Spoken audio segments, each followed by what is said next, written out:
حابیل یو ځای پروت و پر یو ډبره یې سر ایښی و قابل رالی یو غټه ډبره یې راواخیستله او د خپل ورور حابیل پر سر یې ورله کړله فقتله. العالمين والصلاة والسلام على أشرف الأنبياء والمرسلين أما بعد. السلام عليكم ورحمة الله وبركاته.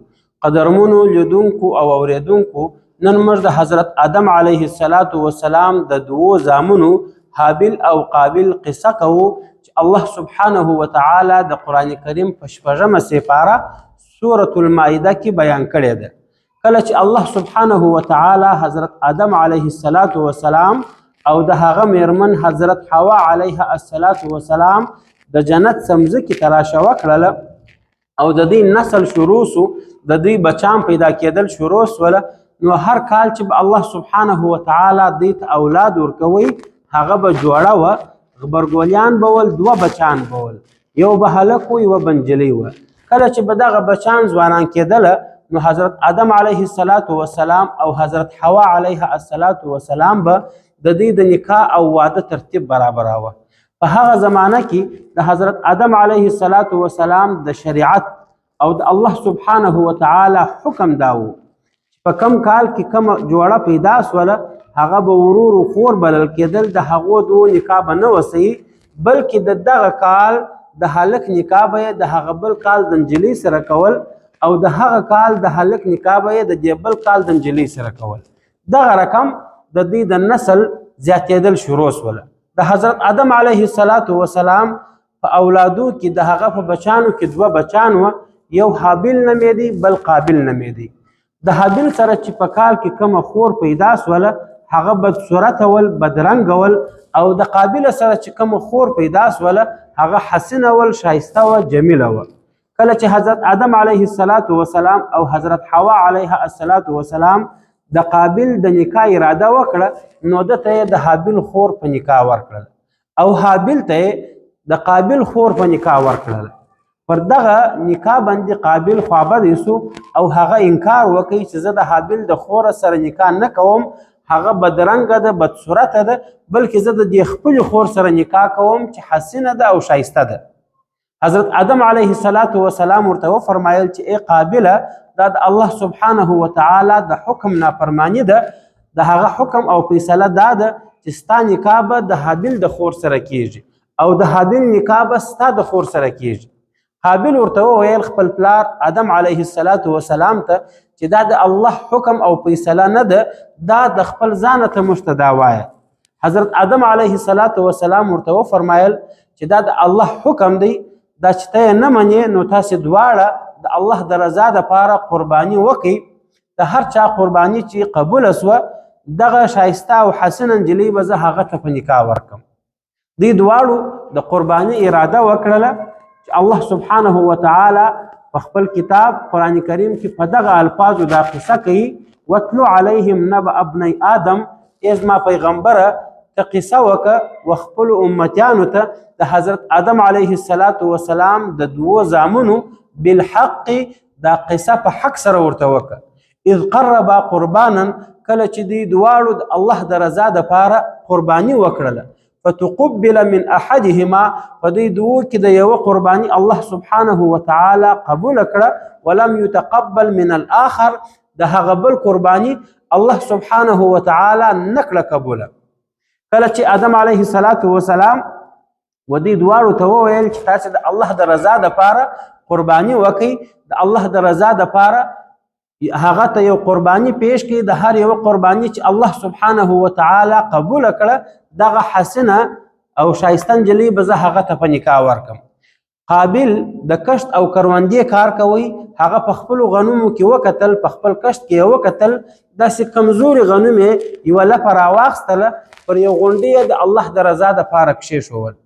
او حابیل د پسو کاروبار کوي، پسونه یې درلودل، مالداري یې درلودل، هغه په خپل مال کې وکتل، در ټولو هغه شایسته او چاق پسه یې راواخیستی، پر هغه غونډۍ یې ودروئ.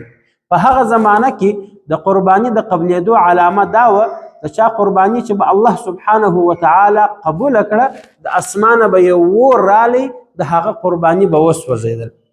کله چې الله سبحانه وتعالی دې دواړو الله سبحانه وتعالی ته قرباني پیش کړله او پر یو غونډۍ باندې دواړو د الله د رضا دپاره خپلې قربانانې کښېښولې. نو الله سبحانه وتعالی د اسمانه یو اور راواستوی او د هابیل قرباني اور واخیستی او الله سبحانه وتعالی د هابیل قرباني قبوله کړه. کله چې د هابیل قرباني قبوله سول نو د قابل د هابیل سره حسد او بغض پیدا سو او هابیل ته یې وویل لاقتلنک زه به خامخا تا وژنم. هابیل ورته وویل انما يتقبل الله من المتقين ای قابله بلا شک الله سبحانه وتعالی د هغه چا قرباني قبلوي څوک چې د الله سبحانه وتعالی څخه بیریږي د چا سره چې د الله خوف او بیره په زړه کې الله سبحانه وتعالی د هغه انسان قرباني قبلوي. دا چې الله سبحانه وتعالی زما قرباني قبول کړه دا خو زما کار نه و، دا خو د پروردګار فیصله وه. لئن بسطت الی یدک که چیرې ته د خپل لاس ما ته راغځوې لتقتلني چې ما مړ کې ما انا بباسط یدی الیک زه د خپل لاس تا ته نه درغځوم لاقتلک چې تا مړ کړم. که ته زما د وژلو اراده لرې ته ما وژنې زه ستا د وژلو اراده نه لرم، زه د خپل لاسونه ستا په وینو نه لرم. انی اخاف الله ای قابله زه د الله څخه بیریږم هغه الله رب العالمین چې هغه د ټولو عالمونو پروردګار دی.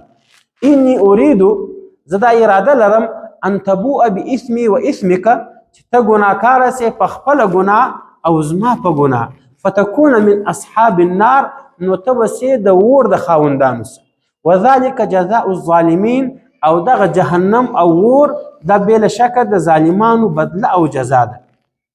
الله سبحانه وتعالی فرمای فتوعت له نفسه قتل اخیه وقابل ته دا خپل نفس وویل د قابل نفس دی اماده کوي د خپل ورور پر وژلو باندې فقتله نو خپل ورور هابیل شهید کړي.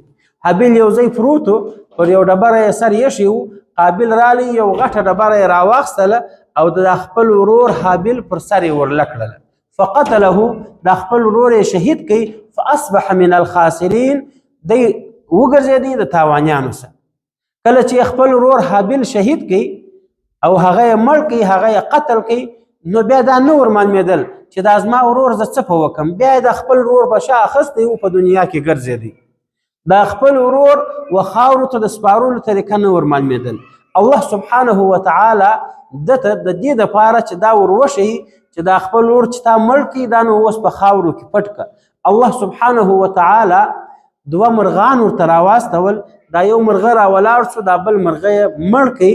کله چې یې مړ کړي هغه مرغه رالی په خپله مشوکه باندې په خاورو او مځکه کې کډۍ وکشي او دغه مړ مرغه یې په هغه کې پټ کړي. الله سبحانه وتعالی فرمای فبعث الله غرابا الله سبحانه وتعالی یو کارګر راواستاوه یبحث فی الارض هغه په مځکه کې خپله مشوکه وهل لیریه چې دته وروښیي کیف یواري سوءة اخیه چې دی د خپل ورور لاش او د هغه مړی څنګه خاورو ته وسپاري. کله چې د کارګه ولیدی چې هغه بل کارګه په خاورو کې پټ کړي نو دی ډیر پښیمانه سو او د ځانه سره یې وویل یا ویلتا افسوس ما دپاره اعجزت ان اكون مثل هذا الغراب زه عاجزه سولم دومره هم نسوم پوه لکه دغه کارګه فاواري سوءة اخي چې د دې خپل ورور مړی و خاورو ته وسپارم. فاصبح من النادمین بیا قابل پر د خپل کار او د خپل کردار باندې پښیمانه سو او الله سبحانه وتعالی دته دومره خطرناکه سزا ورکړله. مفسرینو لیکلي چې الی یوم القیامه پورې څومره انسانان مړه کیږي څومره انسانان قتلونه کوي. هر انسان چې بل انسان وژني د هر انسان قتل چې بل مسلمان مړ کی یا بل ورور مړ کی دا د هر انسان قتل د قابل په عملنامه کې لیکل کیږي. الله سبحانه وتعالی دې مسلمانانو ته توفیق ورکړي چې هغه خپل لاسونه خپل ژبې د خپل ورونو سره سالمې وساتي. واخر دعوانا ان الحمد لله رب العالمين.